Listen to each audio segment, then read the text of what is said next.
Hello, and thank you for joining me today. Coming up in the news, a Cessna 172 flies from the U.S. to a neighboring country that doesn't often receive general aviation aircraft. And you'll soon be able to stay overnight in the old control tower at one major airport that's been turned into a luxury vacation rental. And we have a ton of international news this week, including updates from the Paris Air Show, plus an update on ATC privatization, including the huge jump in profits that the privatized ATC corporation in one country just reported. Plus, we're going to pass along tips for students and private pilots that I've collected from local CFIs who didn't tell their students these things because they seem so obvious. Even experienced pilots and CFIs may learn something from this list. Plus, more listener questions and email. Welcome to Aviation News Talk, where we talk about general aviation. I'm Max Trescott. I'm here to share my over 40 years of experience as a licensed pilot, author, and 2008 National Flight Instructor of the Year to bring you relevant news and safety tips to help you fly safely. Now, if you're one of the many people who listened for the first time last week when we did our special privatization show, welcome to our regular weekly show. We're happy to have you join us.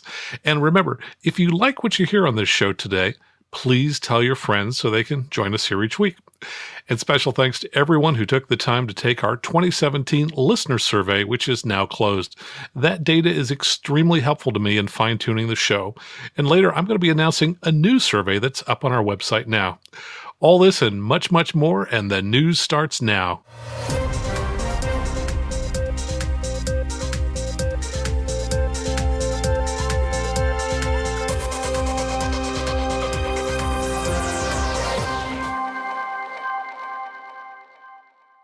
First up, the story from the Wichita Eagle. Wheels Up, which is a membership airline, is planning to buy 17 more King Air aircraft, bringing them to a total of 75 King Airs. Now, if you're wondering, how is that relevant to you? Let me suggest that they're probably going to be hiring a lot more pilots. Just to give you some background, Wheels Up is a membership airline, much like Surf Air, located here in California.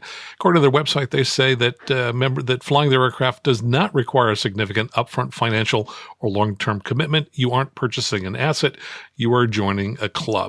Now, unlike Surf Air, which has regular scheduled service between a dozen or more city pairs, I believe Wheels Up offers on-demand flights pretty much where you want to go, when you want to go. And they're a Part 135 charter operation, which probably means you're not going to need 1,500 hours in an ATP to work for them as you would if you were joining a regional airline. Now, 17 new aircraft probably means at least the need for 68 more pilots, assuming a 2-pilot crew with a 7-day on and 7-day off schedule. So I'm just saying, if you're looking to build some hours for an airline career, you might want to contact Wheels Up. From AOPA, Kent State University is going to hold their first aviation hackathon, said to be the first of its kind. Now, unfortunately, this is only relevant if you're a college student and if you know how to program a computer. It's going to be held October 13th to 15th in eastern Ohio near Akron. And if you don't know what a hackathon is, well, that's a gathering of programmers who come together to work and code in an extreme manner over a short period of time. So think a little sleep over a long weekend, lots of pizza, lots of Red Bull. They're going to present these students with 5 challenges related to aviation, and then the students will be encouraged to work together on teams to innovate and produce prototype software, then pitch their ideas to a panel of judges. Now, the grand prize, $10,000. Teams can consist of 1 to 4 students, and the teams must build the entire project at the event. Sounds like a pretty cool opportunity, so check this out if you're interested in aviation and you're a computer programmer. In experimental news, the Be-Light Chipper, I just love the name of that aircraft. The Be-Light Chipper made its first flight last month. Now, this is a very cute little 2-seat experimental aircraft that's low cost. And way back in episode 2, we reported that a limited number of kits would be made available at the introductory price of $89.95, so that's about $9,000 for the airframe kit, with a taildragger completion option of $22.95 or a tricycle gear completion option for $25.95. Now, I've posted the Chipper's first flight video on my Patreon page, which you can find at aviationnewstalk.com/awesome.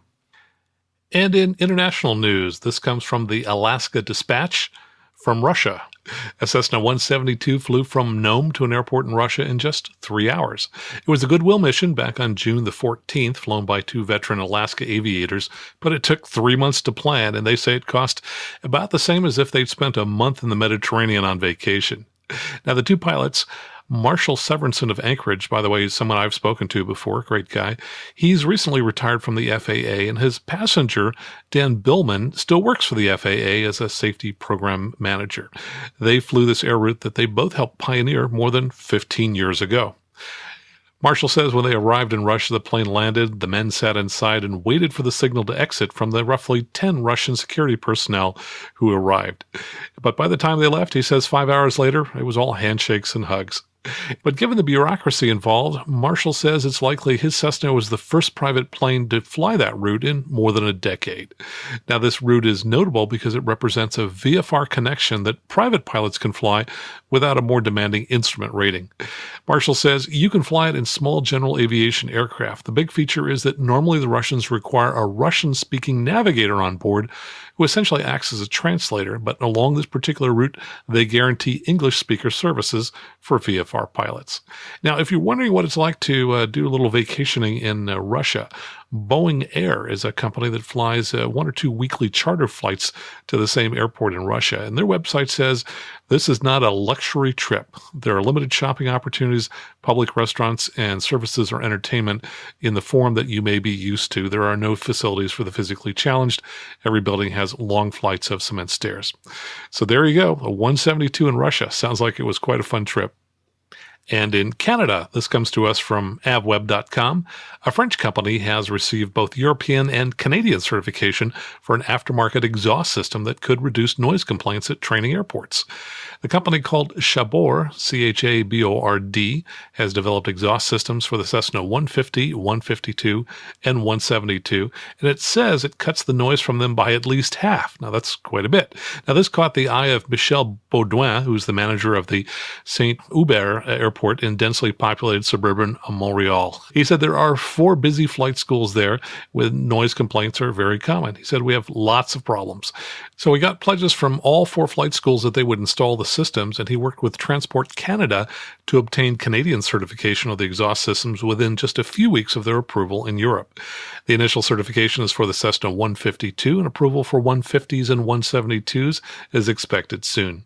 Meanwhile, the company is targeting the U.S. market. No surprise. It says they're going to have a booth at AirVenture in Oshkosh, and they're going to be selling the systems for about $3,900. From the Paris Air Show, and this comes to us via Flying Magazine, the all-electric Eviation makes its debut at the Paris Air Show. Now, Eviation is Eviation. It's an Israeli startup, and they want to come up with point-to-point travel that's an economic alternative to airline travel. Basically, they're looking for an all-electric airplane designed to fly for 600 or so nautical miles, with a cost perhaps even as low as that of a bus over the same distances. This is going to be a 3-engine distributed propulsion aircraft. It features 1 electric motor at the tail and 1 at the end of each wingtip. Now, they claim the motors on the wingtips would significantly reduce drag and that variable power could be used on the 2 engines managed by software for yaw control. Now, it would carry up to 6 to 9 passengers using electric motors and 6,000 pounds of batteries. That's quite a bit, but that's what it's going to take to get this aircraft, which is supposed to weigh 1,200 pounds, off the ground. It should have a maximum payload of 2,700 pounds and a cruise speed of 240 knots. The price, they say, $2.6 million. And they say that the cost per seat mile for an aircraft that requires no jet fuel or avgas could be under 10 cents. Now, in many ways, this sounds similar to an aircraft that's being designed here in the United States. On the Airplane Geeks episode 453, we talked with Matt Knapp, who's the founder of Zunum Aero, and they're looking to come up with a high-speed regional travel system that would compete with the airlines, though it would be a hybrid electric aircraft about the size of Pilatus. And also from the Paris Air Show, this comes to us from AvWeb. Airbus is unveiling a hybrid helicopter design. Now, they're developing a high-speed helicopter they say will cruise at 215 knots while maximizing efficiency and minimizing cost. It's called the Racer, and they say it will be ready to fly in 2020.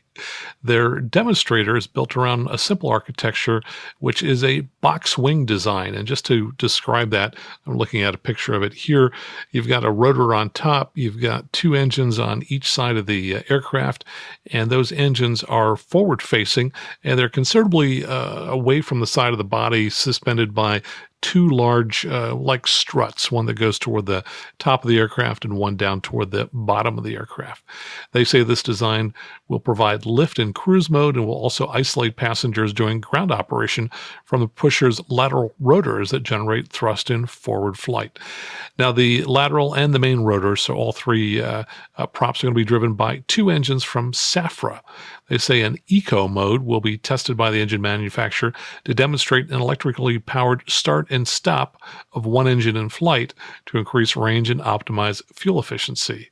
The airframe is going to be built from a hybrid metallic composite material designed for low weight and low cost. It'll also be equipped with a new high voltage direct current electric system, which should contribute to a weight reduction. I'm going to go ahead and post a video of the racer on the Patreon page. From Belgium, or for our French-speaking listeners, Belgique, this comes to us from General Aviation News. First flight of the Sonica 200. Sonica Aircraft has reported their first flight at the Brussels South Charleroi Airport. Now, the Sonica 200, they say, is a single-engine, two-seat design, and they're going to be testing it over the next 4 months with the goal of getting EASA certification.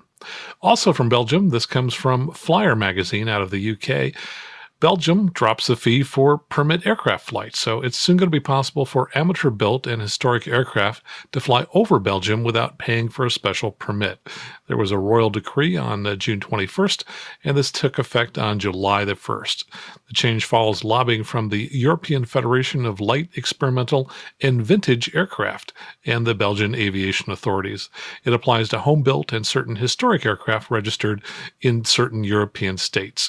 The hope is that as well as lowering costs for aircraft flying over Belgium, that some of them will be encouraged to stop over and visit Belgium.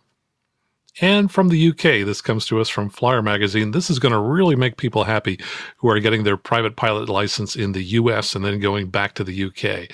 The CAA has finally made the decision and exempted holders of FAA private pilot licenses from having to complete a UK conversion or having to validate their license, which apparently brings the UK into line with the rest of Europe.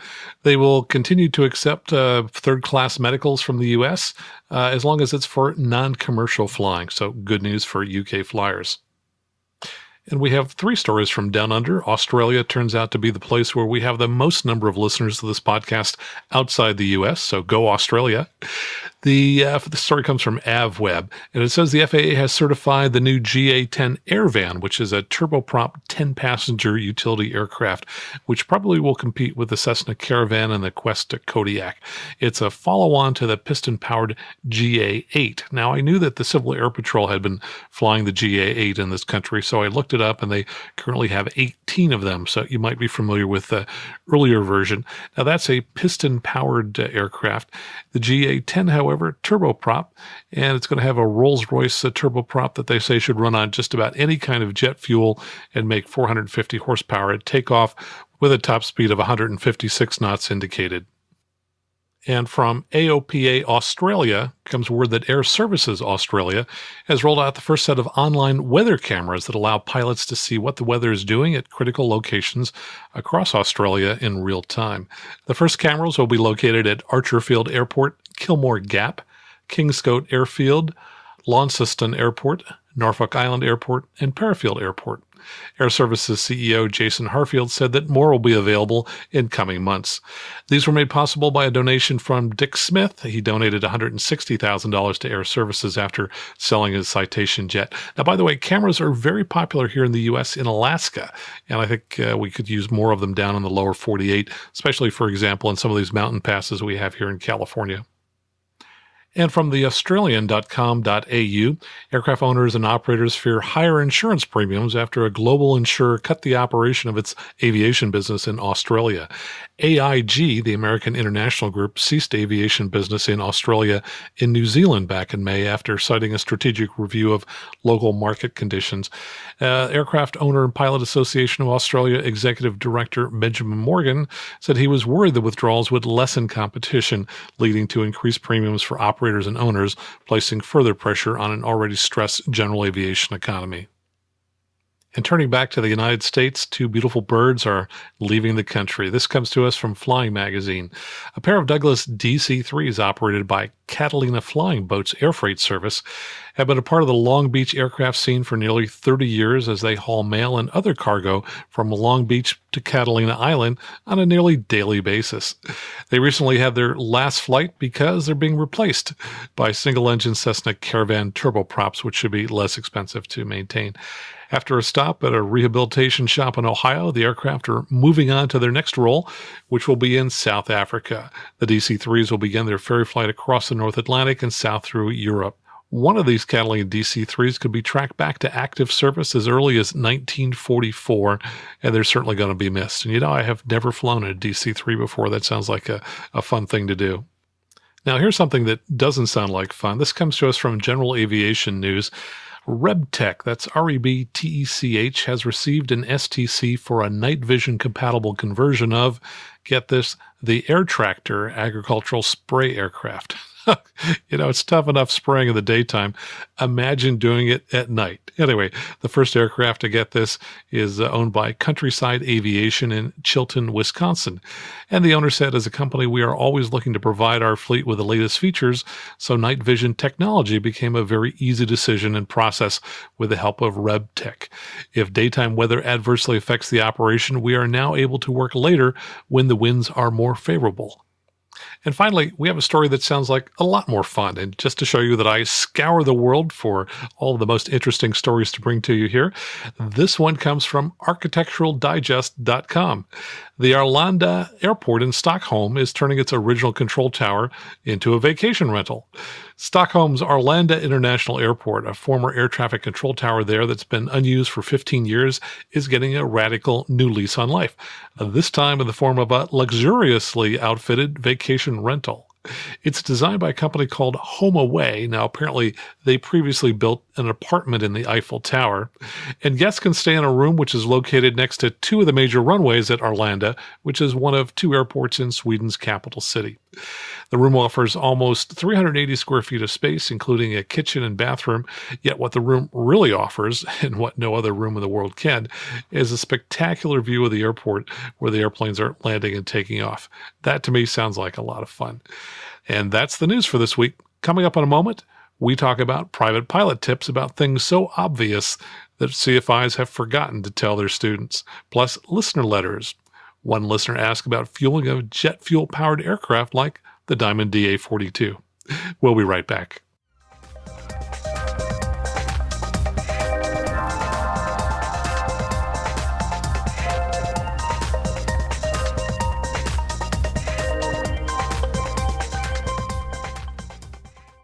And welcome back.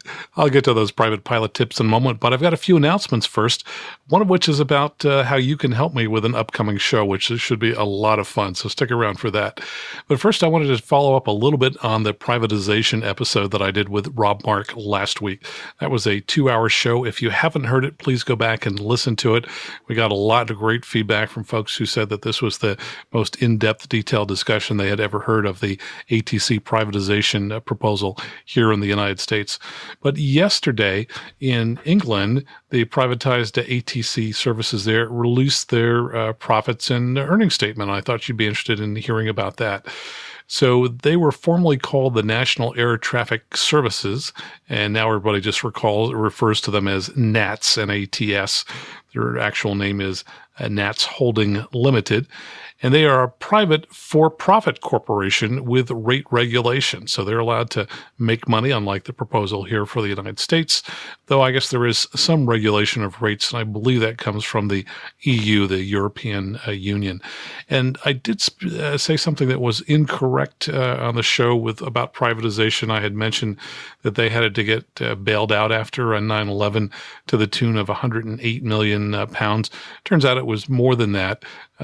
From what I can find on the internet here, they required 130 million pounds of additional investment, 65 million of which came from the UK government, another 65 from BAA, who received in return a 4% ownership of the company. Now, they are a public-private partnership, and today the UK government owns 49% of them, with the rest of it being held by some other small groups. For example, the staff at NATS owns 5% of it, 4% is owned by a UK airport, 42% is held by the airline group. And they announced that the earnings for the end of their fiscal year 2017, which must have just ended a month or so ago, that they had total revenue of 919 million pounds, which is just over $1 billion. And they had profits of 125 million pounds, or about $142 million, which was a 182% increase in their profits. So just wanted to highlight that they're doing a good job of making money. And my concern here in the United States is that we're getting all kinds of assurances up front that there will be no user fees. But just as happened in the UK, there are no guarantees that later on things won't change after the separate ATC company has been provided and user fees might be instituted. So my recommendation, if you haven't listened to the show, please go listen to episode 17 and then go out to govt.eaa.org. So that's short for government.eaa.org.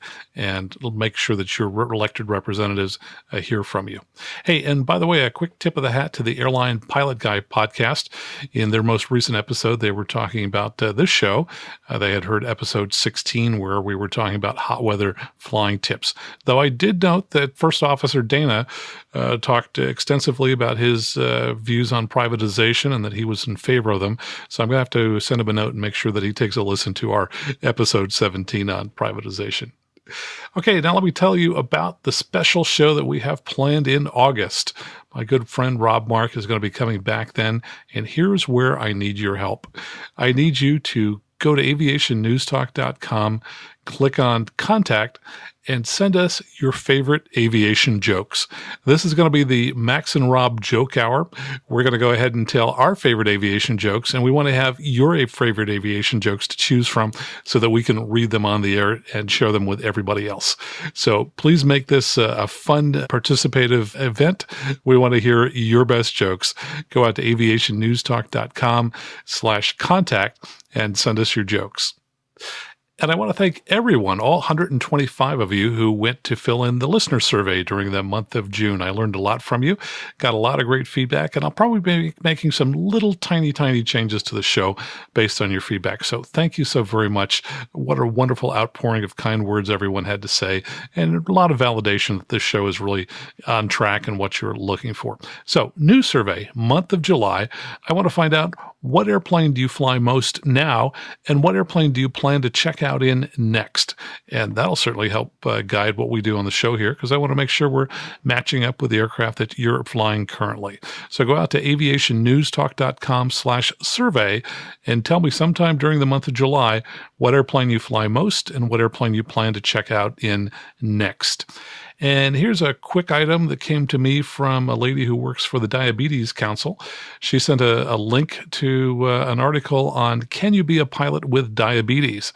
And the answer is, well, it depends. If you're interested in knowing more about that, I'll include that link in the show notes. It's at thediabetescouncil.com. And finally, if you listened to the long episode on privatization last week, you know that I have a new Patreon page where you can go see lots of the things I've posted, such as the videos I mentioned during our news segment today. And you can also help me reach some of the goals that I've set there.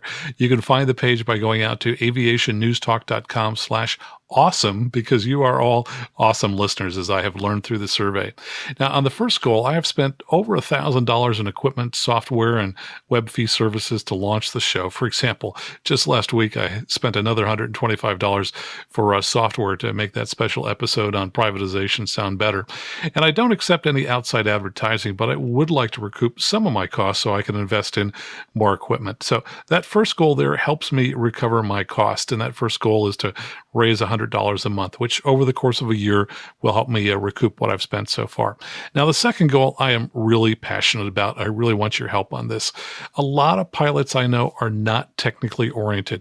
And so as simple as it sounds, they're not familiar with using podcast players, subscribing to podcasts. So it's hard for them to find this podcast. So I want to make it really easy for them to listen to our show over apps that I will have created just for this show, one for Apple and one for the Google Play Store. That way it would be a lot easier for non-techie pilots to find the show and to listen to it. So I also want to thank my first two patron sponsors who signed up over the weekend. Tom Freeman was the first, and it turns out that was pretty special, as he wrote to tell me he lives in Mansfield, Pennsylvania, and he flies out of N38, the Wellsboro-Johnston Airport, which was named for my first flight instructor, Dick Johnston, who was also a former Pennsylvania CFI of the Year. So I grew up in Wellsboro. Tom is in Mansfield, which is just the next town over in northern Pennsylvania. And the second patron sponsor was Ed Calloway, a gentleman I know up in Sacramento. So thank you both for helping me getting started toward these goals. And I'd just like to ask anyone who's interested in helping to support the show, go out to aviationnewstalk.com/awesome. Look around the site. You can see some of the videos I've posted and look at ways that you might be able to contribute a few dollars a month to help support the show. And now stick around, because in 7 seconds, we're going to be right back with private pilot tips. Don't go away.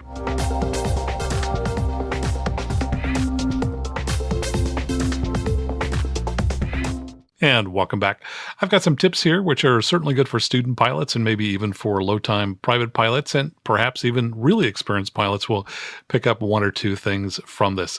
This is gathered from a meeting of flight instructors, and the whole theme was, it was so obvious that you didn't tell your student, and whoops, maybe you should have. And of course, all these things were obvious in hindsight. So let's just go ahead and run through some of the ones that were discussed. Here's a case where there was an aircraft in the run-up area holding short of the runway, and ground control told the aircraft that their baggage door was open, which, by the way, happens, I find, all the time in Cessna 172 RGs. I don't know why the baggage doors just don't latch well on the RG version of that aircraft. Anyway, so the student put on the handbrake, gets out of the airplane to close the door, and up. It's so obvious, right? You would think that you wouldn't have to tell the student that you should never get out of the airplane with the engine running, right? But obviously, this student needed to get out and close the baggage door, and he didn't realize that he should always shut the engine off first before getting out of the car. There's no park position in these aircraft like the gear shift in the car. The planes can easily roll forward even with the brake on, so obviously you should always make sure that the engine is off before you climb out of an airplane. And when you apply the brakes, often, depending on the aircraft, you need to pump the brakes a little bit after you pull the handbrake to make sure that the brake works correctly. Here's another one. Aircraft lands on the runway, and then it starts to taxi across the grass that's between the taxiway and the runway. So have you told all of your students that you need to stay off the grass and that you should only exit on a taxiway? Yeah, you think it would be obvious that you're only allowed to use the taxiways to do it, but no, there's at least one pilot who thought it was okay to cut across the grass. And of course, the tower asked him if there was a problem, and when the pilot said, no problem, they asked them to call the tower after they shut down the aircraft. Here's another one. On a first solo, CFI hops out, student taxi off, flies the aircraft around the pattern, and you'd think it would be obvious to tell them that they need to lock the door after the CFI hops out. But nope, we had a case of a student who was so excited to go solo, left the door open. Of course, it opened in flight, which could be very distracting on your first solo. Let's talk about brake checks. Often when people are starting to first taxi an aircraft, they will do a brake check to make sure they're working. Good practice. You'd like to know that the brakes are going to work before you actually need them. Now, you think it would be obvious that you should pull the power to idle before you apply the brakes to test them. I mean, I have to ask you, do you drive with your feet on both the brake and the accelerator at the same time? No, of course not. So why do people do this in airplanes? I just don't know. But apparently it's not obvious to many licensed pilots that you should pull the power off before you apply the brakes. Now, when you do a brake check, it's a really good practice for the flight instructor also check the brakes on their side. And I admit, I used to skip doing that because I figured, well, if the brakes are working on the pilot's side, then they'll certainly be working on the co-pilot's side. But I've learned in many aircraft, there are separate master brake cylinders on both sides. So the brakes could be working perfectly fine on the left side and not be working on the right side. And of course, when you first get into the airplane, even before you start the aircraft, You can push on the top of the pedals to see, is there hydraulic resistance? And that'll give you some indication, if the pedals don't fall to the floor, that there's probably some brake fluid and the system is probably working. Now, everyone knows that when you're flying to another airport, at some point you are going to need to descend so that you can land at the airport. Pretty obvious, no problem there. But you think it would be obvious that you shouldn't start to descend before you have the airport in sight, because as you get lower, it gets harder and harder to find that airport. So, yep, that's something you might want to tell student pilots. Wait till you see the airport, then start your descent. And of course, there's one exception to that, and that is later on in your career, you'll probably be flying at much higher altitudes. You might be up there at 10,000 feet, and it's going to take a long time to descend. And with GPS, you're going to know exactly where that airport is anyway. So when I say you don't want to descend until you see the airport, I'm really talking more about short flights at lower altitudes. Now, during a check of the controls during the run-up, many people will check the rudder by pushing the pedals and then looking out the back window to see if the rudder is moving. Now, you think it would be obvious that when you do this, you need to continue holding the brakes. But apparently it's not obvious to everyone, so you might want to tell your students about that. And after landing, of course, you will probably need to apply the brakes at some point so that you can exit the runway. And you'd think it would be obvious that you shouldn't have to tell people to not have their feet on the brake pedals before they land. Yeah, we've had some flat-spotted tires because people had their feet on the brakes when the aircraft landed. So whenever you're about to touch down, make sure those heels are on the floor, they're pulled back, and your toes are low on the bottom of the rudder pedals. And initially, you'll be able to steer with just the rudder anyway once you touch down.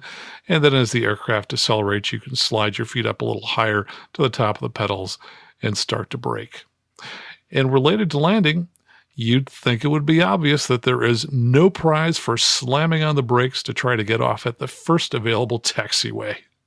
What you really should do, rather than choosing which taxiway you're going to exit on, wait until you have the aircraft slowed to a taxi speed and then look to see which taxiway is coming up next. Now, controllers really don't help at all. They kind of reward this behavior. If you slam on the brakes and you just barely make it off at the first taxiway, you'll hear them tell you, hey, good job. Well, that just reinforces that bad behavior. Now, you'd think it would be obvious that when you have passengers with you while you're pre-flighting the plane, that, they're going to be walking around the airplane and watching what you're doing, but it might not be obvious to you and them that they might wander a little bit further away onto an active taxiway. So make sure you're talking to your passengers and to your pilots and let them know that they should be wary of people wandering away even just a few feet, which could put them onto an active taxiway and create a VPD, a vehicle pedestrian deviation, which is going to require a lot of paperwork.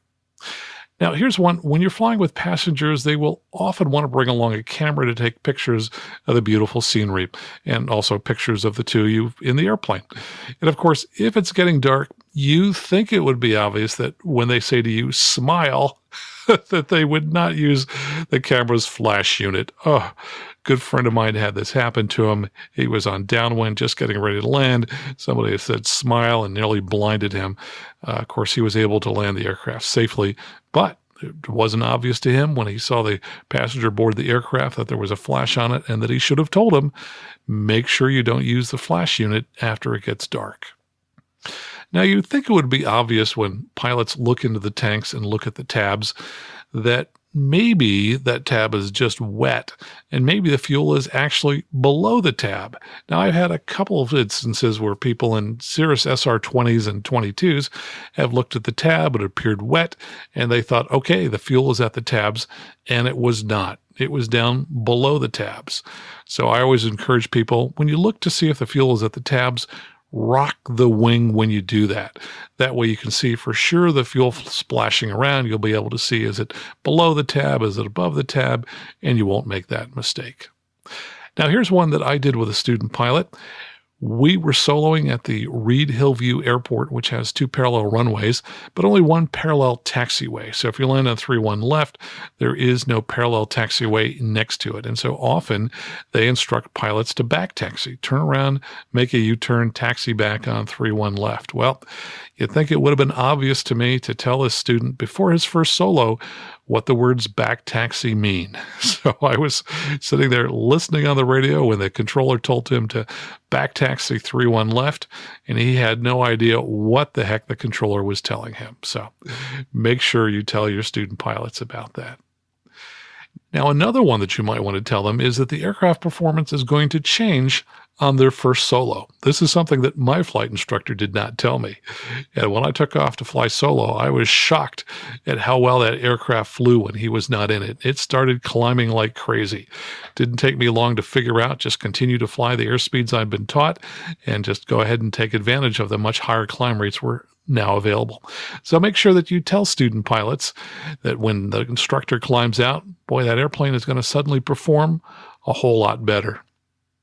Now, here's one I heard from an instructor. He was up at the San Carlos airport, where Surf Air, that membership airline we mentioned briefly before, has a lot of flights that go in and out every day. And they use Pilatuses, which have a pretty wide wingspan. And there's not a lot of space between the area that they taxi to the runway on and the run-up area. So one of his students was sitting there in the run-up area, head down, was ready to do his run-up, started increasing the RPM just as that lovely Surf Air Pilatus pulled up in front of them. Well, I think you all know that when you add power, sometimes the aircraft creeps forward a little bit. So make sure that there's nobody going right in front of you when you start your run-up and start to adding power. Now, here's an incident that I read about that occurred with a Cirrus aircraft. Make sure you always check the fuel caps after the fuel service tops you off. In this particular case, the aircraft took off without fuel caps. They were found on the ground after the aircraft left, and so they were able to reach the aircraft via air traffic control and advise them to divert to another airport because they had no fuel caps on the aircraft. You'd think that would be obvious, but yes, when you get fuel, make sure the fuel caps are in place. Now, here's an interesting one I had never thought of before. You'd think that when an aircraft comes out of maintenance after an oil change that everything would be just fine. But I have heard of an aircraft locally in which the safety wire was not put on by the mechanic, and that filter started unthreading in flight and started to lose oil. So here's a tip. When you check the oil, if you see the oil is perfectly clean, you can probably guess they just did an oil change.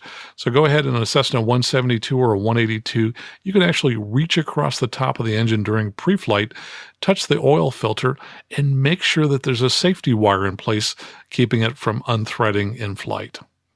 Now, a couple episodes ago, we talked a lot about magnetos and the mag check, and I mentioned that you probably always want to turn the key first to the position that's 2 clicks away and then back to both, and then the position that's 1 click away and then back to both, because otherwise, if you do the reverse of that, when you go to the both position, when you finish that final check, you might turn the key only 1 click and take off with just 1 mag instead of in the both position. But you also want to check and make sure that the key doesn't come out in any other position other than off. So, for example, I heard of a flight instructor who said he was flying along. He looked down, and there was no key in the mag switch. It had fallen out. And imagine this. During shutdown, your student pilot, as he shuts down the aircraft, might not think to first turn the key to the off position and instead just pull it straight out in the both position. If that's the case, you're now going to have a hot prop. So look for these loose keys that don't fit well and might fall out, because they could potentially leave you in big trouble with a hot prop or worse. And finally, I know of an airport where there were a number of new employees, and the airport management did not tell the city employees how to properly exit the airport. And so one city employee, when he was leaving the airport, started driving down the runway while trying to figure out how to exit the airport. You'd think it would be obvious, but apparently not. And those are my tips for today. We'll be back in a moment with some listener feedback and listener questions.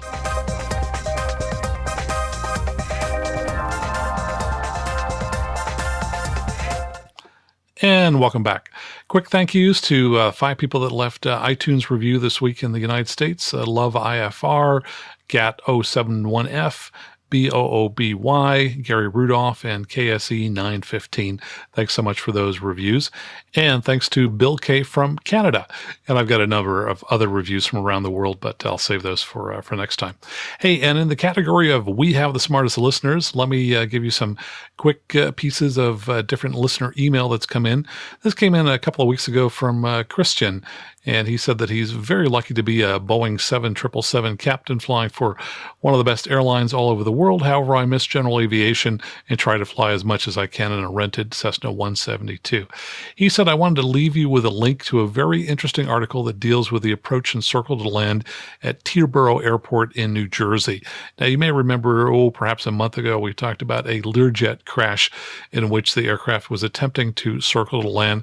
This is a great article, and basically it says in conclusion, the best way to improve your circling at Teterboro is to understand you want to roll out about 500 feet above the landing surface, about a mile and a half from touchdown.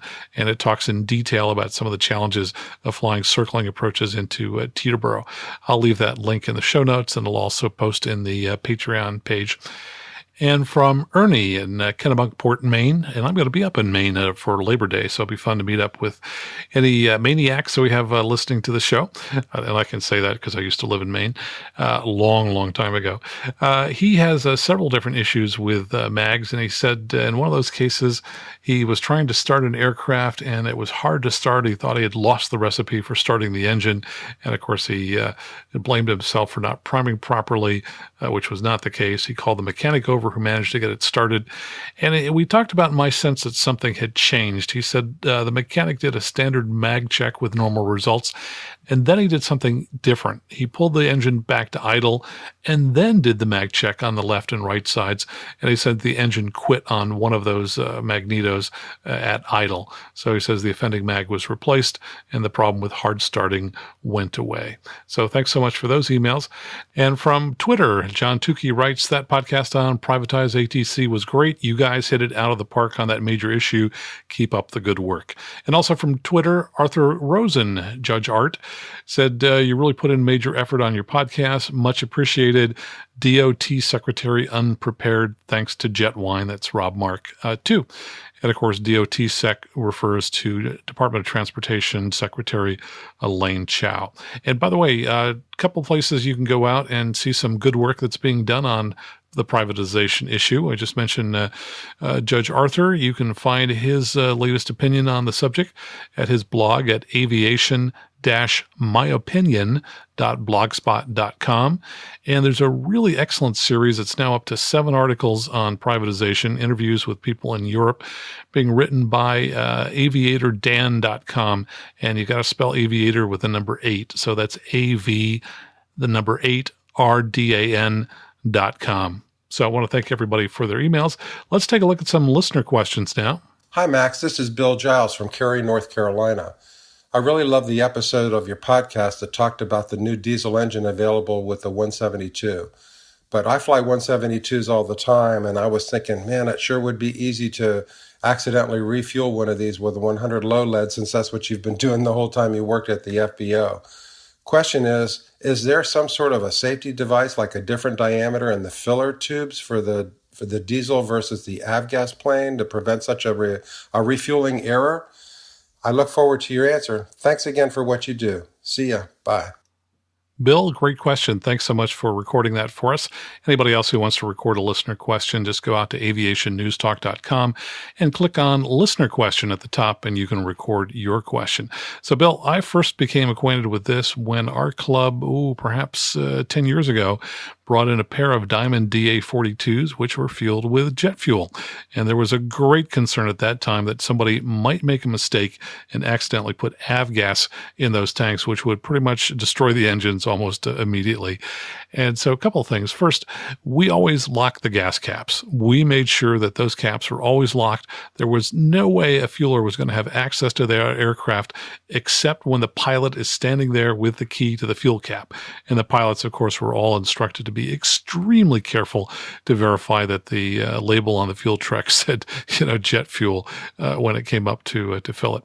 And, of course, all those years, I never stopped to take a look at the nozzles, but I did about a year ago. I was bringing back a Diamond DA40. We stopped at the William J. Fox Field in Southern California in Lancaster, and we asked the fuel guys to show us the difference. And sure enough, there are different size nozzles for the avgas and for the jet fuel, and so that makes it much, much more difficult to accidentally misfuel the aircraft because of that. And here's a question that came in from David via Twitter. He said, my friend Lenny may be interested in primary flight training on Long Island. One school has many Cirruses. I advise him to make sure the pilot is part of the CSIP program if he decides to go with a Cirrus. He asked, do people usually do flight training in only one type of aircraft when going for a private pilot license? My reply to him was yes. Typically, people will stick to just one aircraft type until they finish their private certificate, and then they'll start to check out in other aircraft types. I told him it's a little counterproductive to be flying more than one aircraft type when one is just starting to learn how to fly. He also followed up and he said, as an aside, isn't it more economical to train in a 172 versus a Cirrus? What would be the pros and cons of either way? And I said that, yes, the Cirrus is a little bit more expensive, though not that much more when compared to a Cessna 172 with a Garmin G1000. And I told him at my club there's about a $10 difference between the two, and that I teach the private to lots of people in the Cirrus. And by the way, just as an aside, a lot of people think that it's going to take longer to learn in a Cirrus. About a year ago, I had two people training simultaneously, one in the Cirrus and one in a round gauge Cessna 172 SP with no glass panel. The two of them took exactly the same amount of time to finish their private. So I really don't think there's much of a penalty if you get good instruction on how to use the glass if you're doing that when you're getting your private certificate. He also asked about how to do this in the most economical way, and I told him, here's the best advice I can offer. Figure out roughly what it's going to cost you to get your private certificate, and then don't start training unless you have that amount of money set aside. Too many people start and stop when they run out of money, and that becomes a very expensive way to learn to fly, because in those long gaps, you're going to forget a lot, and then when you have the money again, you're going to have to repeat a lot of what you've done before. So ideally, get the training all done at once. If you have to start and stop multiple times, it's just going to cost you more money in total. Well, we've reached the end of our time together this week. Next week, I'll be answering a couple of listener questions about instrument flying. And if you have a question you'd like answered, go to aviationnewstalk.com, click on Listener Question at the top left of the page so you can record your question. Also, please check out my new Patreon page. Go to aviationnewstalk.com/awesome because you're awesome listeners. And if you're thinking of buying a new or slightly used Cirrus, please contact me early in the process so I can help you with the evaluation. I specialize in the Cirrus and work with people around the country. If you enjoyed the show, please tell your friends. And in the meantime, fly safely, have fun, and keep the blue side up.